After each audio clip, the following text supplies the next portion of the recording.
WhatsApp eviction prevention assistance.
All right.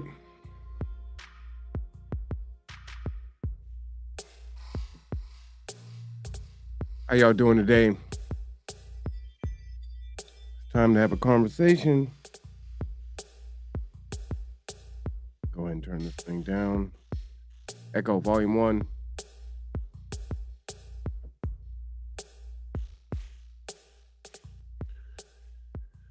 Thank you for joining me today. We need to have a conversation. I know we just had Halloween yesterday. Many of you celebrated, took your kids out. I'm here to tell you that you cannot rest on your laurels. Do not allow these things to fade away. That is what they want us to do. That is what we have done historically, which is why we are not further in our process.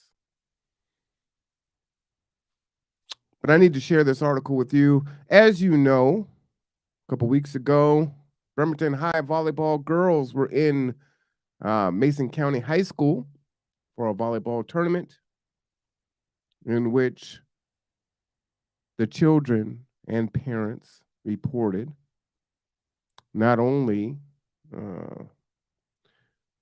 sounds of monkey calls, being called the N-word. The kids indicated that they reported it, and they were told shut up and dribble. Just ignore it. They did what they could. After the event, there was further escalation. The girls were in the bathroom. Some boys were outside of the bathroom waiting for them to come out. And when that happened, an incident ensued where one of the boys was inciting, agitating one of the Bremerton High girls. It escalated from there to where these girls were surrounded by other kids and parents, which resulted in one of the children being pushed by one of the mothers. Now, this is the reports from the children from Bremerton High, children, and the parents. Now, unfortunately, the Bremerton High coach was nowhere to be found. They had no support from the Bremerton High School as far as we understand it. Somehow they got back to their bus and they made it home. Now, what I've heard from the parents is that some of these girls are having nightmares, stress, anxiety. We're talking about seniors that are sleeping with their mothers. But what I wanted to share with you was the article put in the Kitsap Sun here. Shout out to the Kitsap Sun. Here's the article here. Andrew Bynum, Kitsap Sun, published on 6:20 p.m. on October 25th, 2022. Sheriff's investigation into volleyball game disturbance finds no crime and no racism. Okay. Now, first off, before I even get into this article, I put the link in the post of this article so you can read it for yourself. If someone can show me the results of the investigation where the sheriffs speak to the alleged victims, that would be helpful. But let's go ahead and get into this. Here's a picture of North Mason High School here. Mason County Sheriff's investigators looking into allegations of racist harassment of Bremerton girls following a volleyball match in Belfair last week between Bremerton and North Mason High Schools found no evidence of crime or racism.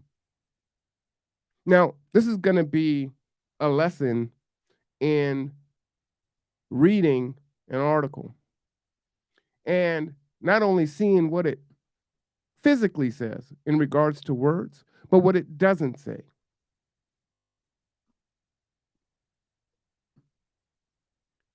North Mason and Bremerton schools are also investigating the incident on October 18th, where North Mason won the match 3-0.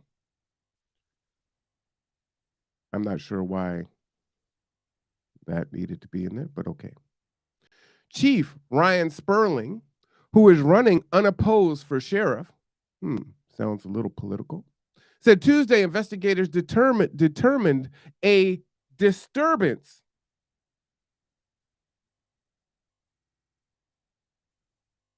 So, what is a disturbance? You're investigating. What is the disturbance? See, oftentimes we get told that it's raining when they're peeing on our head. Oh, it's a disturbance. Nothing to look at here. Following the match, but did not find a crime had been committed and did not find evidence of racist conduct. Okay, so what was this disturbance? Again, here we have no details on what occurred. Very vague.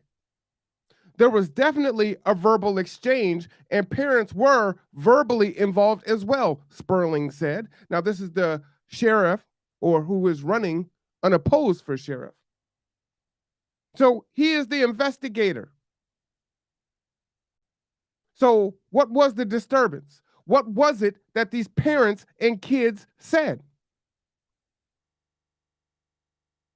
I mean, that is what investigation means, right?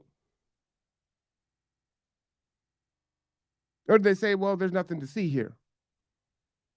Sperling said the office investigated whether students or others in the crowd made monkey noises, but we were told the crowd was barking.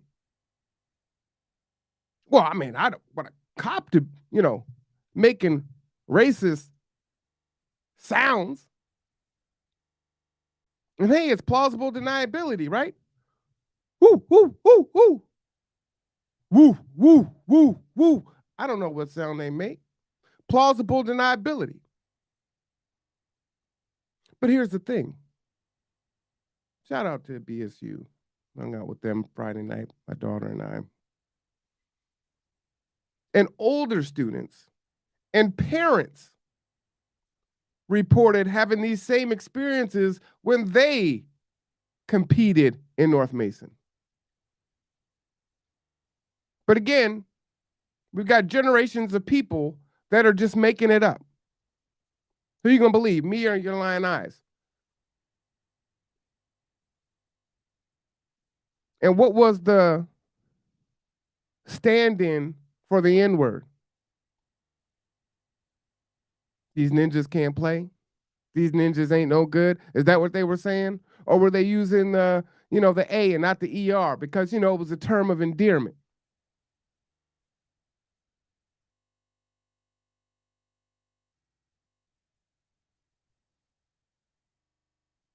I want you to understand when you're reading and you're listening, what is it that they are actually telling you? And this looks like the sheriff, running unopposed to be sheriff, is acting as a defense attorney, if you will, for the accused. But where's the victim statement? If we want balance, let's put them both out there, investigate both sides, but give us the details, right? Because this is serious. Because the allegations are, one, racism, right? But two, even further, that there was an assault on a parent to a child. Racial intimidation. So we need details here. Let's keep going. They are the North Mason Bulldogs. They bark, Sperling said. So we're so quick to provide details when it's supportive of the accused narration, right? Oh, we were just doing the bulldog barks. But if there was a disturbance, what did they say? What were the words that were used? Because that was omitted. It's just a disturbance. There's nothing to see here. Okay. Another allegation the office investigated was whether a group of boys had singled out a Bremerton player by number and urged another to get her, with the allegation they intended to assault her. Now, this is what one of the girls has reported, right? They were hiding in the bathroom, afraid to come out because these boys were surrounding and waiting for them to come out of the bathroom after the alleged bulldog chants and the N-word chants, which that was not investigated. There was indeed a disturbance. Sperling said an investigator questioned an involved male student, and the student said he and another male student liked the girl and that his friends were urging him to go talk to her.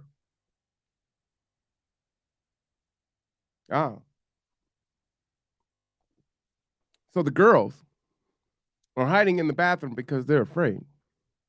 The girls alleged that they were hearing monkey sounds and the N-word during the game, that they were told to shake it off and just keep playing. The sheriff, in his own investigation, says, yes, there was indeed a disturbance. But you know, hey man, go get her, get her.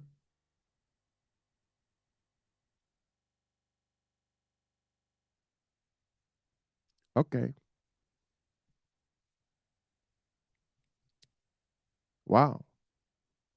So is it rain or are they pissing on our heads?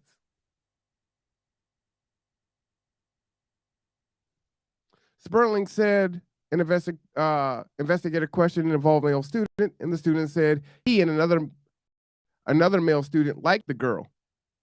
So they both liked the girl? The same girl or a different girl? And his friends were urging him to go talk to her. That's what the kid's statement said, Sperling said. So now we've got direct quotes from the sheriff about the kid saying, oh, I was just, I liked her and, I was just going to go and talk to her and maybe try to get her number or something, yada, yada, yada. Wooty woo. Now all of a sudden the sheriff can have direct quotes from the accusers or from the accused. Sperling said investigator did not tell the student to the claim prior to interviewing him, but noted that accounts had been described on social media and the student could have tailored his statement. Let me read that again. Sperling said investigators did not tell the student the claim prior to interviewing him. First off, that's interesting that even needs to be mentioned, right?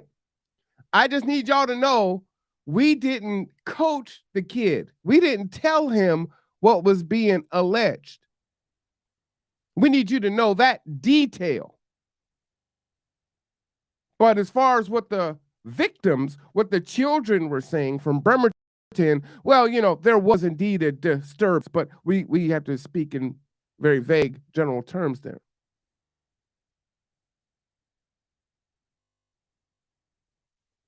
But noted that the accounts had been described on social media and the student could have tailored his statement. So wait a minute.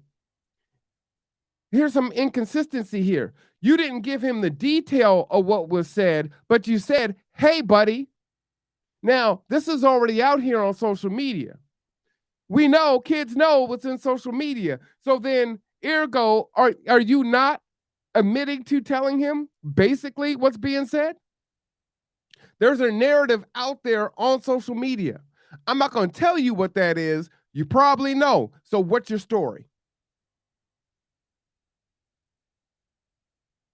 This is who's running unopposed for sheriff? Good God.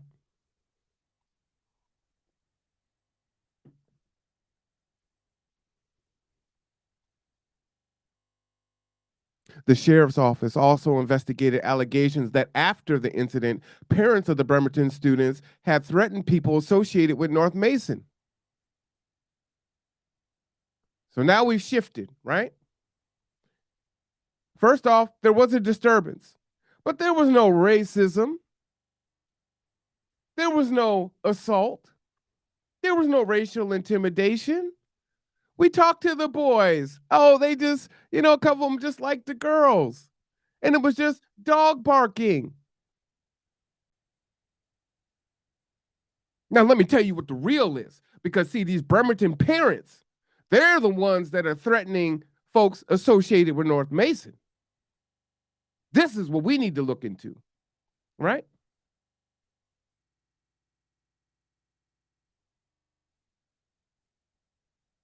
Let me give you an example of what this is.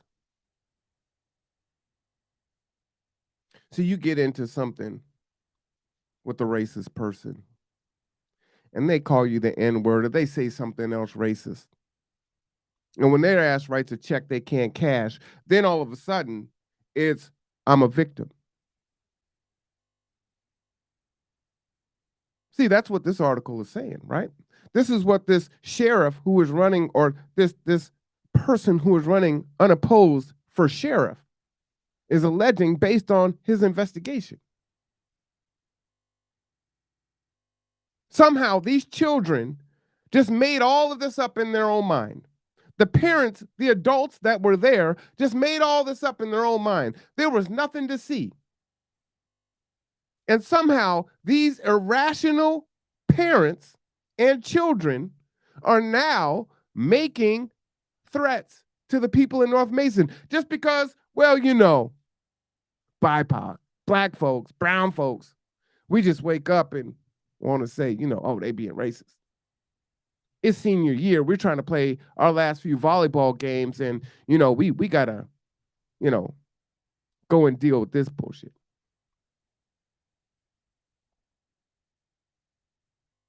Now, is that likely? Does that pass the sniff test? Is that logical?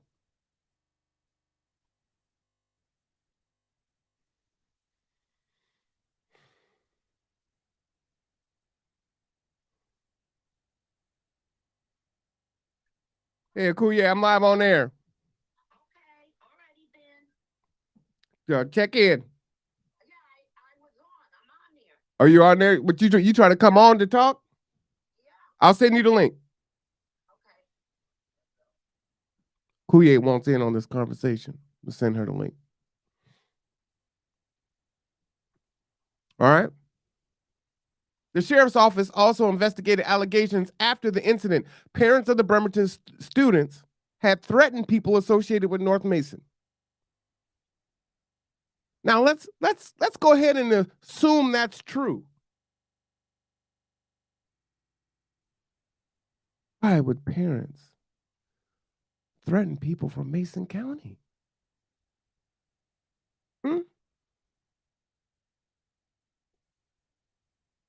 Let's assume it's true. Why would they do that?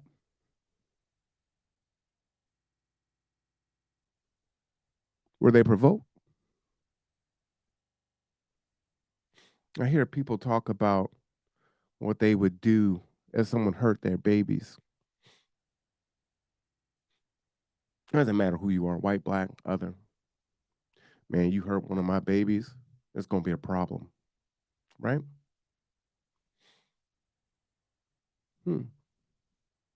Investigators found veiled threats. Oh, now they found these veiled threats. How did they find this? So now they can investigate the victims. But somehow it's got switched up, right? Posted on social media. Sperling said such as that the parents would accept going to jail by making statements like, "We don't mind wearing orange." Again, the girls reported being surrounded. Girls. 16, 17, 18 girls, children, surrounded by boys, other adults in a historically racist county. With reports from children and parents that one of the parents put their hands on one of the girls. But see, he got time for this right here.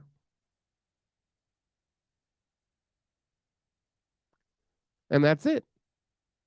So that's your narrative, right?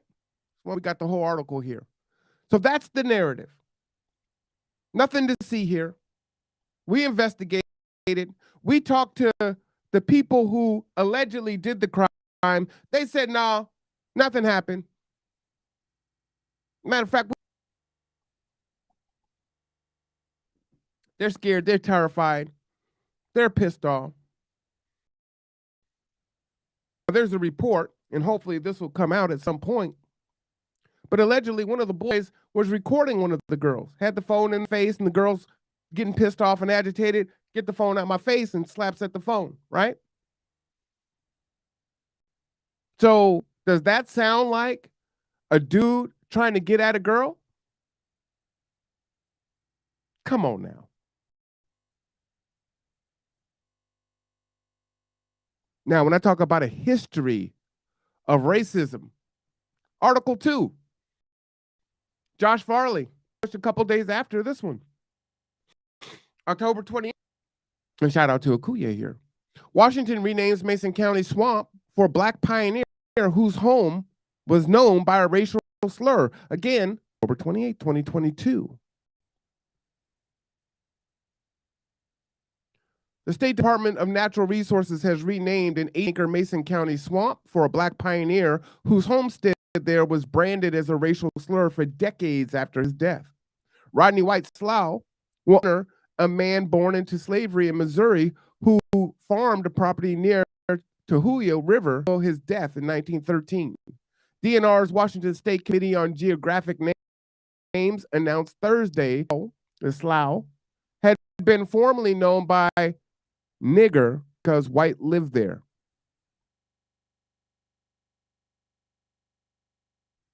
This is an important step forward for us to be able to heal, said Akuye, who will be joining us shortly.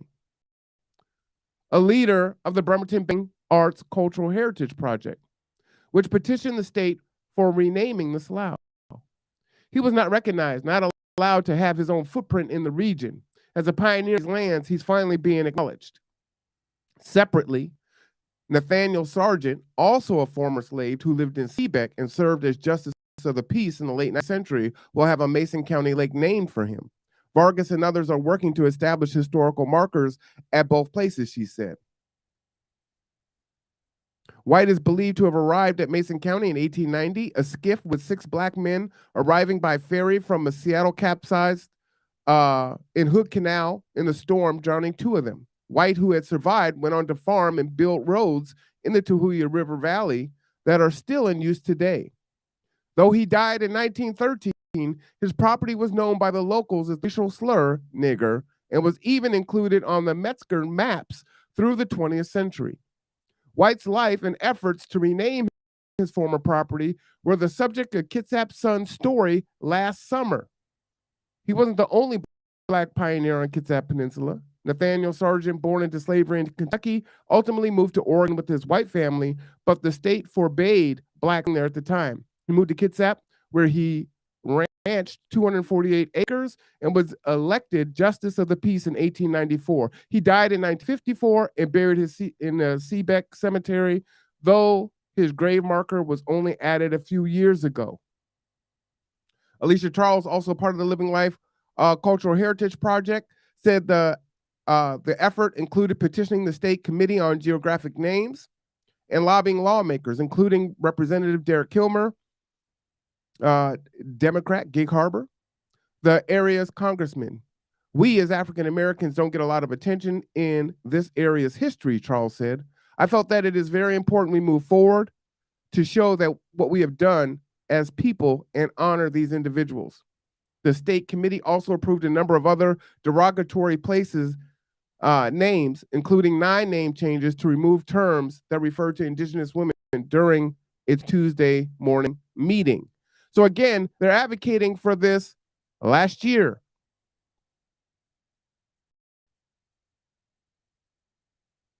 So how many of you in Mason County knew this particular piece of land as the nigger? Let me go ahead and bring in Akuye here. Akuye, how are you today? Thank you for joining. Oh, I am blessed. Good morning, everyone. How's everybody doing this morning?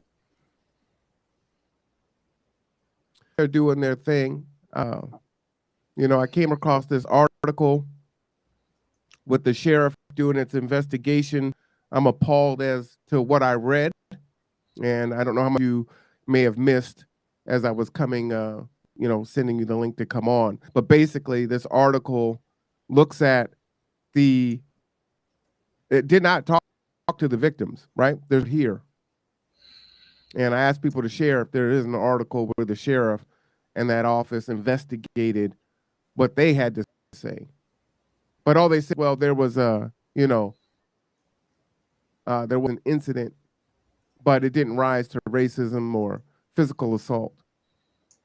And then at the end of the article, it switched to these parents, they have these veiled threats on social media. And that these boys were, they just were into the girls and their number. But these girls are terrified. Let me get your thoughts on this? What do you know of this situation? Uh, give us your input.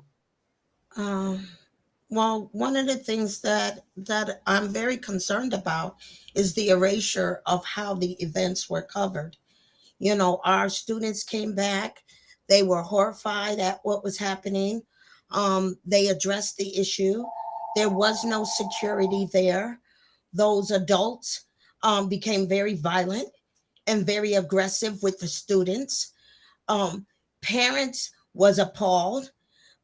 There were so many different things that was going on during the event itself that contributed to how the outcome and what happened.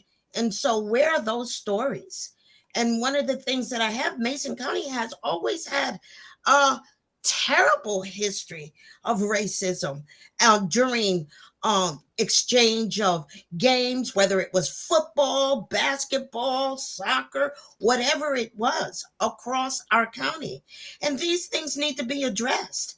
Um, there has not been healthy relationships across the barriers, not just in Mason County, in Kitsap County, at the north end, at the south end. There are a lot of things that we have to work on to be able to deal with the history that is here in Kitsap County around racism. That's one of the reasons why we were very diligent about creating the Kitsap Erase Coalition, because we know the history is long standing, all the way back from the 1800s to date. And things really need to be addressed. We have to work in truth and reconciliation. We've called for a Truth and Reconciliation Commission for our county to be able to deal with this history. And yet, here it is. We're in 2022, and we're still addressing the atrocities that have happened here in our county. And it's not just with African Americans, it's the indigenous community, it's the communities of color. And we really have to have a truthful, honest conversation of how we will move forward to be able to resolve and address some of the history, the racist history. We have a lot of work that has been done by Chuck Tanner, as well as Aaron Lydek, that has uncovered the history of white supremacist strongholds, and not just strongholds, but headquarters here in our county, in Mason County, and surrounding counties that we need to be aware of, and we need to be educated about. All the areas here in our county, in our region, are not safe regions for individuals of color. And that needs to be addressed. And that needs to be addressed at multiple levels, from those that serve. Many of the members in those societies serve our communities, the leadership. So that's a concern for me as well, whether it is in law enforcement or our city government. And those things are very concerning for many of our community members. And they need to be accountable. And we need to be able to have these conversations and be able to uncover some of this unhealthy history here in our region. I'll say it Well, just like that. I, I appreciate your input, and many of us that are here watching today know work that Akuye has done in this county for decades, and so we appreciate you being a living historian of our history and fighting for our history. The second article that I was sharing was of the slough up there in Mason County, and getting that acknowledged up there. And so you continue to do that work. Um, so in this broadcast, and this is about the third one that I've done on this situation, I'm calling for a boycott of Mason County. And the reason why I'm calling for a boycott of Kuye is, you lived through the civil rights era. And although I did not, I was born right after that. What I see looking back is the most effective work to dismantle racism is boycotting, right? So the bus boycotts. Uh, what racist people understand is green. If they hate black, they understand green. And so what needs to happen is we need to boycott. I shared that, my daughter just started track and field this year and she may have to compete in Mason County. I can't be at every event.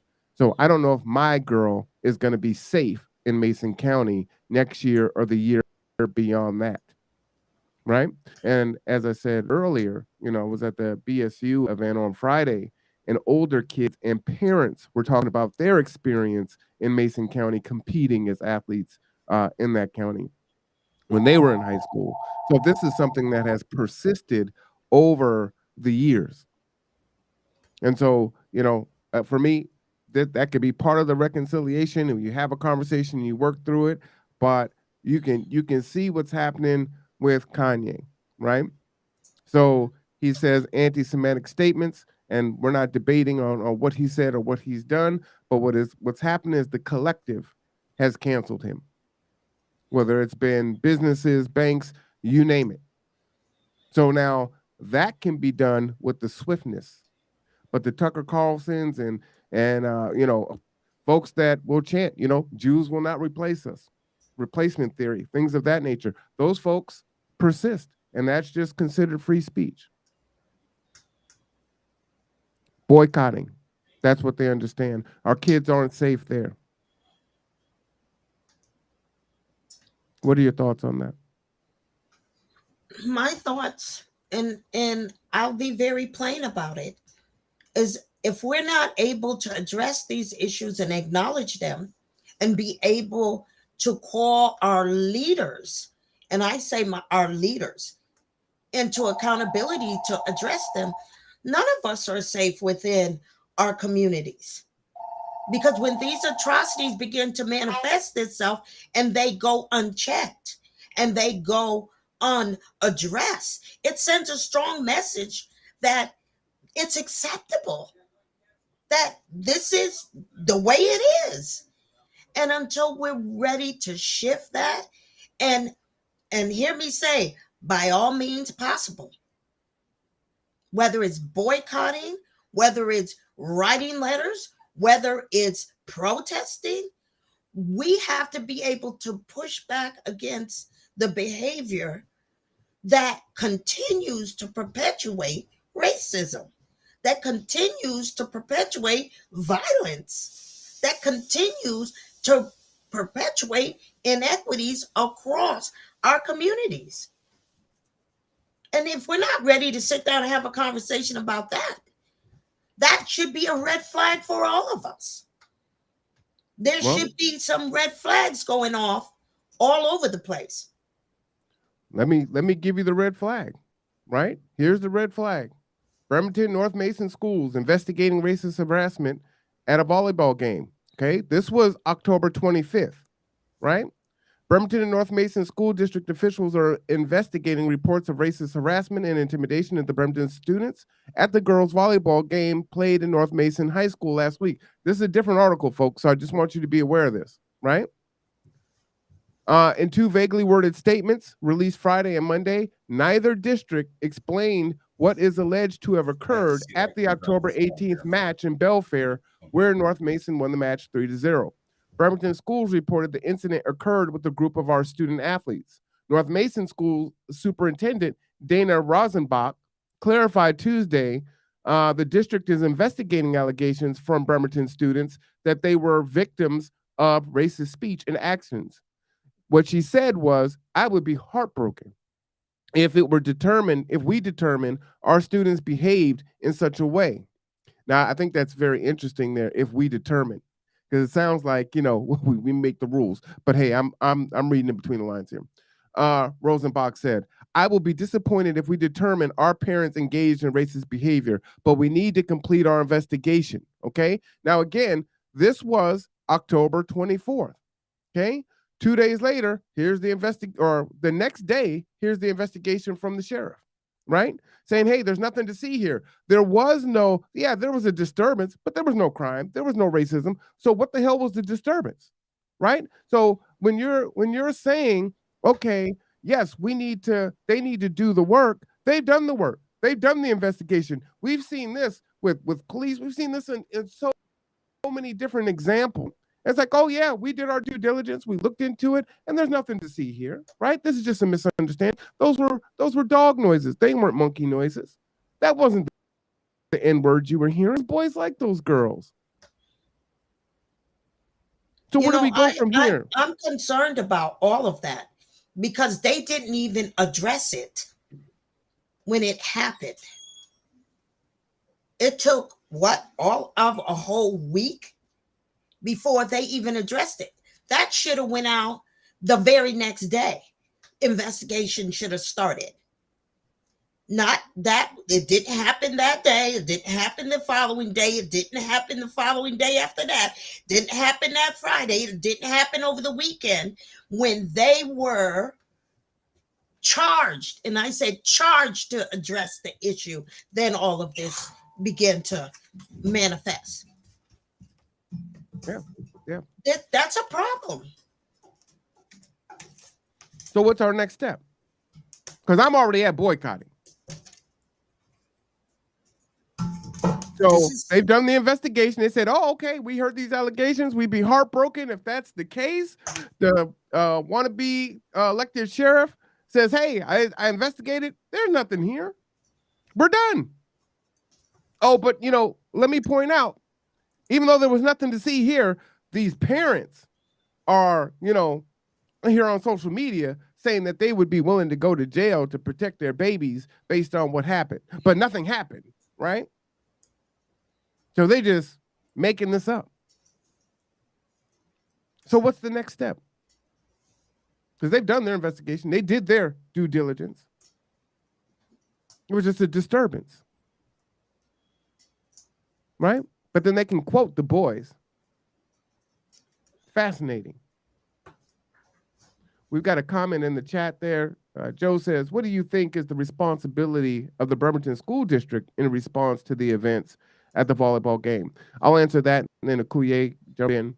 So I attended the Central Kitsap School Board School District meeting last Wednesday and made an open comment. And my comment called for CK as well as Bremerton to boycott Mason County, right? I don't think any of our teams here in Kitsap County should be competing in Mason County at all. And until those things are addressed and we can guarantee that our children are going to be safe, no. That's power. That ensures the safety of our children. That's my thought on that. Okuye? Well, we met with the Bremerton School District the Friday prior, and those parents were there, and those community leaders were there. And they called for the Bremerton School District to be accountable and to take action and to be able to demand from Mason County those videotapes, the records, all of those things, so that they could go ahead and move forward. But now we see how things have spun out. We must go back to the Bremerton School District and say, what will you do next? Because we have taken the appropriate actions to address these issues. And you are responsible for the public safety of our children when they go and compete with these other school districts. So Bremerton School District has to take a stand on this. They don't get a way out. They have to begin to address these issues because they are very well aware of the racist history over many years. I'm not talking last year, the year before. I'm talking over decades.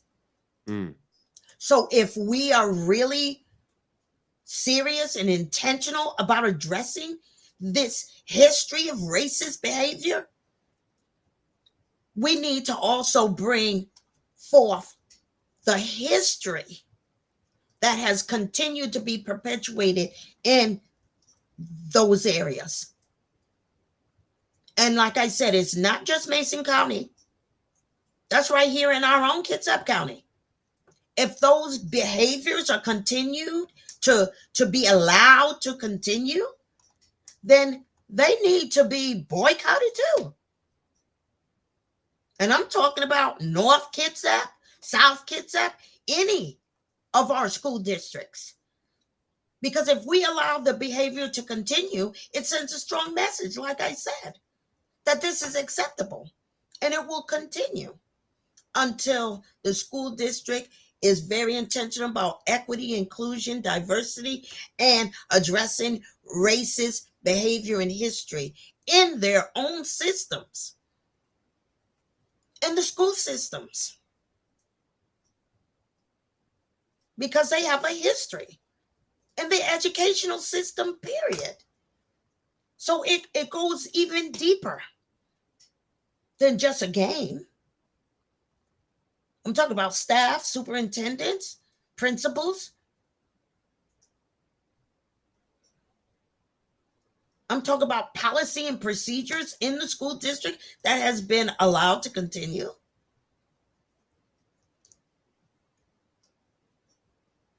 They go and get diversity, equity, and inclusion counselors or whatever, but that to me, you can change all the policy you want. If you continue to allow the behavior to continue, it don't mean a thing.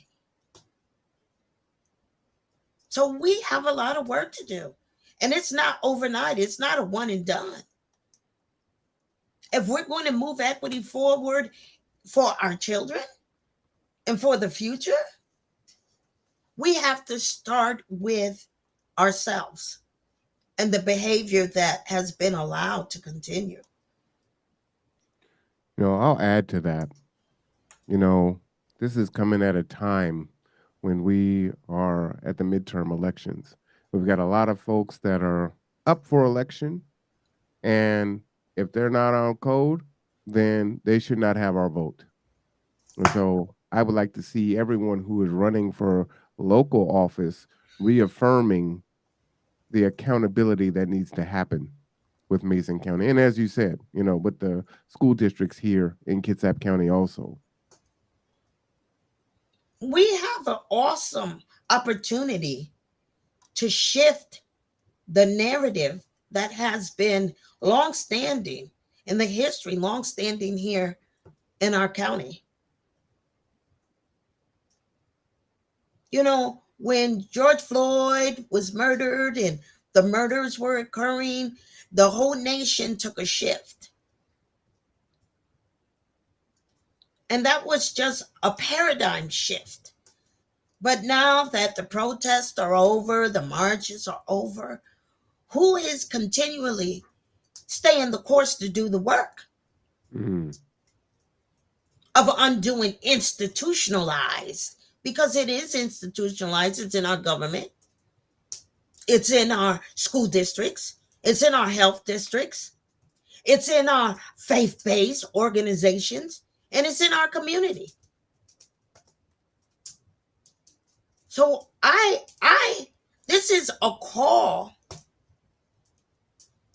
to all of us to be able to sit down and be able to say, will we continue to allow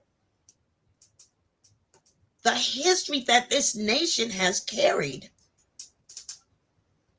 for over 400 years? Let me say, Akuye, lastly, accountability starts at home.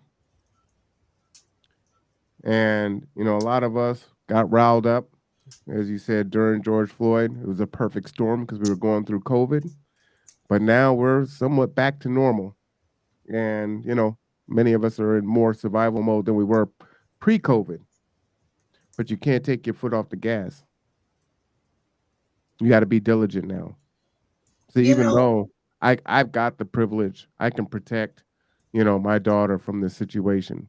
I say, hey, sweetie, you're not going to compete out there, or you're not going to, you'll do something else. She's got a lot of other extracurricular activities that she can do. I can shield her from that, but I shouldn't have to do that. But everyone doesn't have uh, that privilege to be able to make those decisions.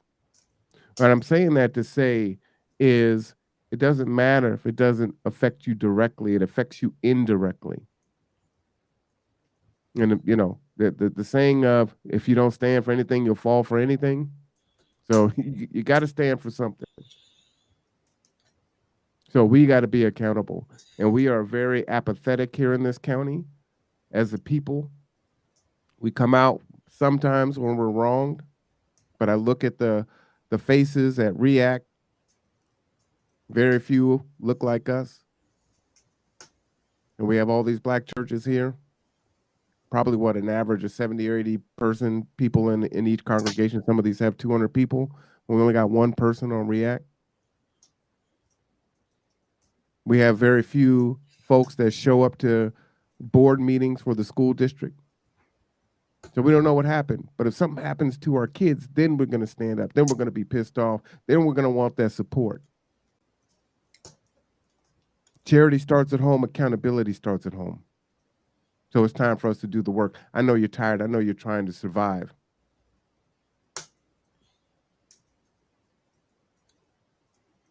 I'm one of the things that and I'll just continue to say this.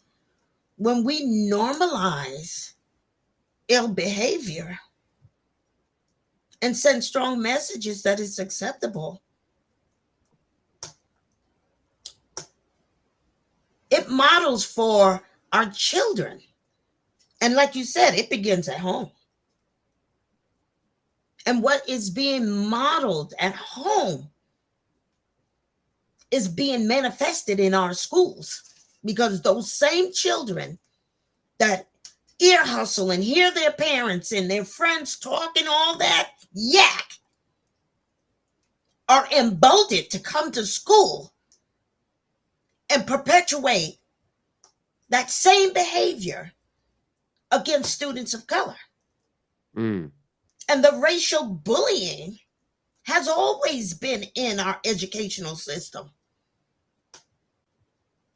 But when we are calling for that behavior to be checked,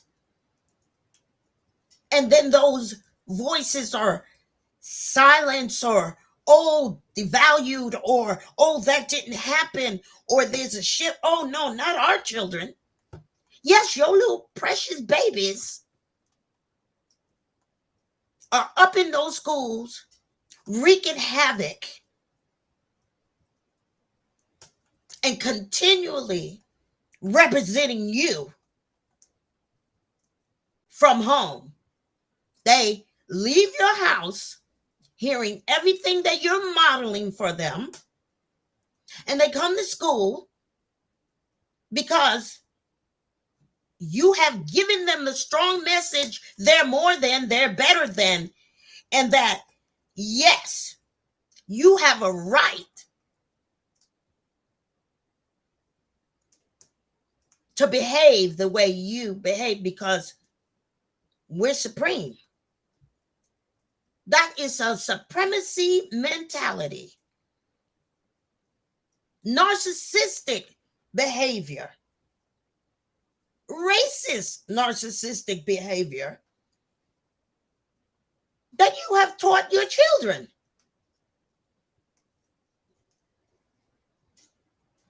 Parents are the first teachers. Parents They are the learn first all teachers. of this stuff from home. And see, their little dendrites and their little brains, they just modeling what they hear.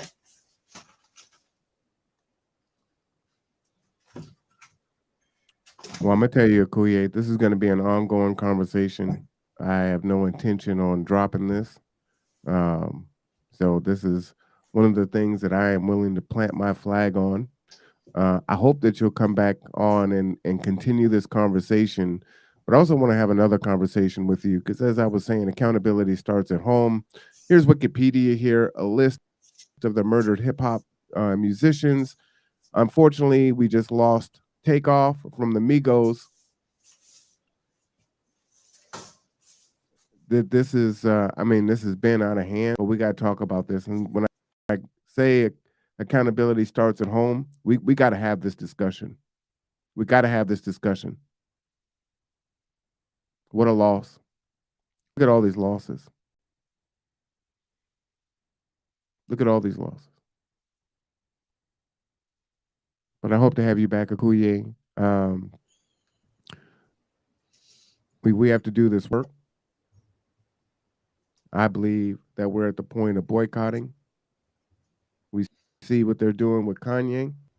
And if we expect respect, then we're going to have to do the same. Because you see, they're not going to allow it. They're not going to allow it. Well, I keep saying the work is plenteous. There's not a lack of. It's the laborers that have always been few. And then those leaders that do begin to bring it to the forefront, they assassinate them. That's a long-standing history as well. Well, I wonder how long until my time is coming. Well, Because I'm definitely putting a target on my back. well, it has to be brought to the attention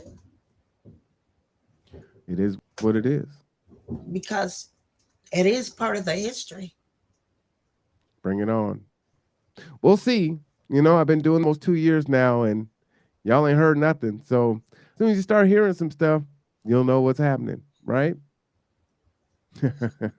All right, cool. Yeah, I'm actually meeting someone at the Kids Epson here in about 40 minutes, so I need to get ready to go Well, and meet with them.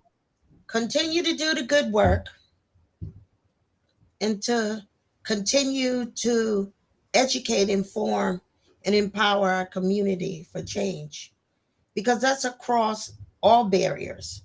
And it's not a black and white thing, it's a human thing. I ain't got nothing else to say. For Okuye, I'm Marwan Cameron. This is the Conduit Network. We'll see you soon.